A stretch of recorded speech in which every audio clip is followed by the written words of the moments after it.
नमस्कार दोस्तों मैं इंस्पेक्टर धर्मराज कविशायर। दोस्तों मैं फिर से हाजिर हूँ आप लोगों के सवालों के जवाब में।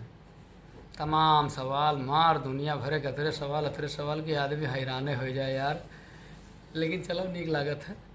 हाँ आई गहन तोरे जवाब में आई गहन। अब जवाब देवे नीके से जवाब देवे, सब बतेबे तुमका सबका। तो एक जो है सवाल बड़ा करत हैं आप लोग कि जो है सीओ के अधिकार का होता है, सीओ का काम करत हैं। ए पर जो है आप लोग हमसे कहो मतलब वीडियो बनाई दे। सीओ के मतलब फुल फॉर्म समझ लो सर्किल अफसर। तो जो लोग डिप्टी एसपी में जो सेलेक्ट हो जाते हैं, चाहे वो प्रमोशन से, चाहे आउट ऑफ टर्न प्रमोशन से, चाहे वो परीक्षा से, तो वो जब ज़िले में जाते हैं तो उनका कोई सर्किल मिलत है। जब सर्किल उनका मिलत है तो उनके काम का रहत है वो हम बताए थे आपका। एक तो जैसे कोई सर्किल में सीओ साहब तैनात हुए तो उनके सर्किल में 3 या 4 थाना होते हैं, कहीं कहीं 2 भी होते हैं, कहीं कहीं 5-6 भी हो जाते हैं। वो कोनो ऐसा हार्ड फास्ट नियम नहीं है कि सर्किल में कितने थाने रहें, मतलब अमूमन 3-4 बड़े हुए तो 2 ऐसे थाना रहते हैं। तो जो थाना रहते हैं उनके जो थाना अध्यक्ष होते हैं, प्रभारी निरीक्षक होते हैं, कोतवाली के कोतवाल होते हैं, उनसे लेके सारा फोर्स जो होते हैं वो उनके सीओ साहब के जो है नियंत्रण में रहते हैं। मतलब अपने सर्किल की जिम्मेदारी अब सीओ साहब की है। कोई भी क्राइम से लेकर के सारी चीज़ों की सुपरविज़न करे जिम्मेदारी सीओ साहब का है कि वो देखें काम अच्छा हो रहा है नहीं हो रहा है। अगर काम अच्छा नहीं हो रहा है टोका टाकी करें, समझावें बुझावें, अनुशासन की बात करें। और अगर मान लो पानी सर से ऊपर ही बहुत थानेदारी कहते हैं कि हमसे मतलब ही नहीं है, तो फिर उनके रिपोर्ट दे दें। जब सीओ साहब रिपोर्ट दे दें तो थाना अध्यक्ष का तो निपटने तक तय है। यहाँ तो अनुशासन वाला विभाग है, यहाँ तो अनुशासन के विभाग है भाई, पुलिस विभाग। तो अनुशासन संबंधी सारी जो लाइबिलिटी है वो सीओ साहब की है। अपराध नियंत्रण की लेके सारा सुपरविजन का काम सीओ साहब का है। अब इसके अलावा का काम है, इसके अलावा जो जिला से कप्तान साहब प्रारंभिक जाँच अलॉट करें। प्रारंभिक जाँच जैसे सिपाही से लेके और इंस्पेक्टर तक की होती है, फॉलोअर की भी होती है। मतलब जो अपने सी क्लास के जितने कर्मचारी हैं इनकी सबकी प्रारंभिक जांच जब भी मतलब कोई मामला आता है तो मतलब कप्तान साहब करा सकते हैं। प्रारंभिक जांच मतलब जो है उसमें सारी चीज़ें, कोई आरोप लगने पर जांच होती है, ऐसे नहीं होती कोई आरोप लगा तो उसकी प्रारंभिक जांच हुई तो जांच का निपटावा। जांच में मतलब स्पष्ट रूप से लिखें कि जो उन कर्मचारी जी के वो जाँच की है वो दोषी है कि निर्दोष है। दोषी है तो कितना दोषी है, निर्दोष है तो का सबूत है जो निर्दोष है। ठीक है, प्रारंभिक जांच करें। एक के अलावा जो है जो उनको मुकदमा मिले, 2 मुकदमा ऐसे हैं जिनकी विवेचना उनका कंपलसरी करेक्ट है। वो विवेचना न कोतवाल कह सकते है, न थाना अध्यक्ष कह सकते है, न दरोगा कह सकते है। वो विवेचना है एक SC/ST एक्ट और दूसरा दहेज मृत्यु या दहेज हत्या। अगर दहेज के लिए कोई महिला मतलब मर गई है, चाहे ससुराल में संदिग्ध परिस्थिति में मरी है या उसकी हत्या हुई है, तो वो दहेज हत्या में ही जाता है। और दहेज हत्या की विवेचना सीओ साहब कर। 2 विवेचना एक बहुत काम के सवाल मतलब चीज़ है, याद रख लो कि दहेज हत्या और SC/ST एक्ट मतलब अनुसूचित जाति जनजाति निवारण अधिनियम, ये दोनों मुकदमा विवेचना सीओ के नीचे नहीं कर सकते हैं। सीओ के ऊपर एडिशनल साहब कर सकते हैं, कप्तान साहब करते हैं, या कोई बड़ा अधिकारी जिसको चाहे, मतलब सरकार जिसको अधिकारी चाहे उसको दे सकते हैं, लेकिन जो है सीओ से नीचे नहीं दे सकते हैं। ठीक है, ये दोनों विवेचना करें।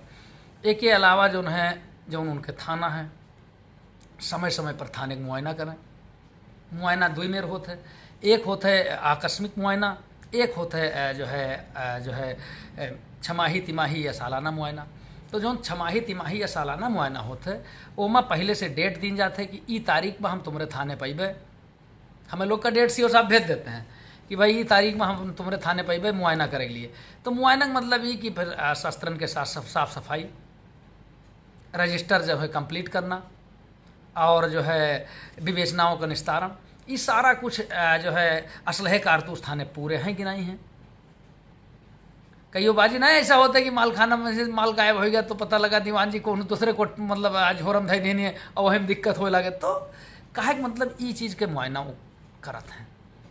और फिर जैसे कहीं अपराध कोई होएगा तो सबका सूचना साथ जाते हैं, सीओ साहब, एडिशनल साहब, कप्तान साहब और थाना अध्यक्ष जी का। तो जैसे अपराध की गंभीरता के हिसाब से जो है उनका जायक चाहिए। चोरी हो गई, कहीं कहीं हत्या हो गई है, कहीं लूट हो गई है, कहीं कोई बड़े विवाद के सूचना है, तो वो सब मामला पर उनका पहुंचना चाहिए। ये वो काम रहा था। अच्छा, आप पहुँचे के लिए उनका सुविधा का मिलत है। सुविधा के लिए समझो कि उनका जो है एक गाड़ी मिलत है। गाड़ी से मतलब 4 पहिया गाड़ी मिलत है। अब तो सब गाड़ी एसी ना होए लागी हैं, मतलब जो है सीओ साहब लोगन का एसी गाड़ी मिलत है। तो जैसे वो बुलेरो मिलत है, या टाटा स्पेसियो मिलत है, टाटा सुमो भी मिल जाता है, या और कोई इसी कैटेगरी के जो गाड़ी आवत हैं वो गाड़ी को एक 4 पहिया मिलत है। एक जो है ड्राइवर मिलत है परमानेंट, हमराही 2 परमानेंट। हमराही मतलब जो साथे 2 सिपाही बैठे वाले। आई के अलावा जो है उनका काम काज करे के लिए एक जो है स्टेनो, एक जो है हेड पेशी, और कम से कम 3, 4, 5 मुंशी कार्यालय में मिलत है। इतना तो उन्हें मिलत है। यही के अलावा उनके सर्किल में जितने थाना हैं वो थाने के फोर्स जो है उन्हीं के अंडर में होते हैं। तो मान लो कोई बुलाई, काम ज़्यादा बढ़ेगा तो थाने से और 2 आदमी बुलवा लें। कहीं महत्वपूर्ण जगह जाए के जिसमें ज़्यादा आदमी की जरूरत है और बता दें 4 सिपाही और दो भाई, तो देना पड़ता है, मतलब दिए जाता है ना। तो ये सब है। एक ऐसे जान लो कि जो सीओ साहब हैं वो कप्तान साहब और थाना अध्यक्ष के बीच एक पुल के काम करते हैं। एक पुल के काम करते हैं। जो बात मान लीजिए कप्तान साहब की कोई बात है, क्या इच्छा है, क्या मनसा है जो है अपराध रोकने के लिए विवेचना निस्तारण संबंधी, वो थाना अध्यक्ष को पूरा बताते हैं। और अगर कोई कमी है या अच्छा काम हुआ तो उसको ऊपर बताते हैं, है ना। समझ गए सब लोग। अब इससे ज़्यादा और क्या बता दिए हम, हैं बताओ। और कुछ जाना तो का सीओ साहब के काम, यही सब काम है सीओ साहब के। अगर लाइन के अधिकारी हैं, सीओ लाइन है, तो परेड कराओ। इसके अलावा जो है लाइन संबंधी सारी जिम्मेदारी उनकी। नियंत्रण मतलब जो है जो गस्टेड अफसर लेवल से है वो फिर जो है सुपरविजन का काम उसका हो जाता है ना। और जैसे मान लो अपराध ज़्यादा बढ़ेगा कोई सर्किल में, तो मतलब कार्रवाई भी हो जाती है भाई। वो तो भाई जब भाई अगर कोई गड़बड़ है तो उसको आप हटवा दो, नहीं हटवा रहे हो और गड़बड़ कर रहा है तो फिर कार्रवाई नहीं हो जाएगी, है ना। बस यही बात बताओगे रहा। जय हिंद, जय भारत, जिंदाबाद। कुछ ना कुछ छूट जाते बतावे के लिए। जैसे हम बताएं कि मतलब जो है 2 तरीके से आ सकते हैं थाने। तो एक बतावा ना कि जो है मुआयना रख के टाइम दे के, एक आकस्मिक मुआयना अचानक थाने पाएंगे। तो जब अचानक थाने पाएंगे तो वो थाने कार्य प्रणाली देखते हैं, चेक करते हैं, तो पता लगा कि बिना लिखा पढ़ी कोई मुलजिम तो नहीं बैठा है। और जो है थाना अध्यक्ष ऐसा तो नहीं है कि गश्त पर लोकेशन बताए कि कमरे में सो रहे हैं, फोर्स निकल गई है गश्त पर कि नहीं निकली है। और सीधी बात, जो उन आदमी आए रहे हैं उनके सुनवाई हो रही है कि नहीं हो रही है, ये सब चेक कर सकते। एक अधिकार और है सीओ साहब का, जो उनकी थाना अध्यक्ष का नहीं है, कोई गस्टेड अफसर का नहीं है। और वो जो है अधिकार है भ्रष्टाचार निवारण अधिनियम। एक भूल गए रहना तो लोग बुरा न मनी हो, काहे कि जो है जो याद आ जाते हम बताई दी थे, गलती मान ली थे।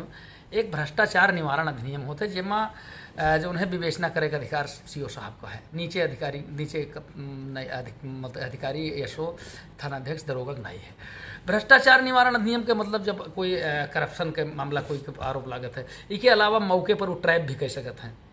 ट्रैप का मतलब कि जैसे तुम मतलब सरकारी कर्मचारी हो, चाहे लेखपाल हो, चाहे सिपाही हो, दरोगा हो, इंचार्ज हो, कुछ हो तो, और तुम कोई आदमी से पैसा मांग रहे हो और आदमी परेशान है, वो धीरे सीओ साहब से बता दें कि साहब आपका ये कर्मचारी है या आपका नई कर्मचारी आपके अधिकार क्षेत्र में, आपके सर्किल में जहाँ है, आपके सर्किल में कहीं भी ये पैसा आदमी मांग रहा है हमसे, तो वो धीरे से जो है नोट के गड्ढे दे दें, फिनाफ्थलीन लगाई के कहीं ले जाओ दो, और जैसे तुम लियो तैसे बेटा छाप दे पकड़ियो और झप दे पकड़ियो, अब काटो जेल, अब जेल काटो, अब कोई नहीं सुनवाई हुई।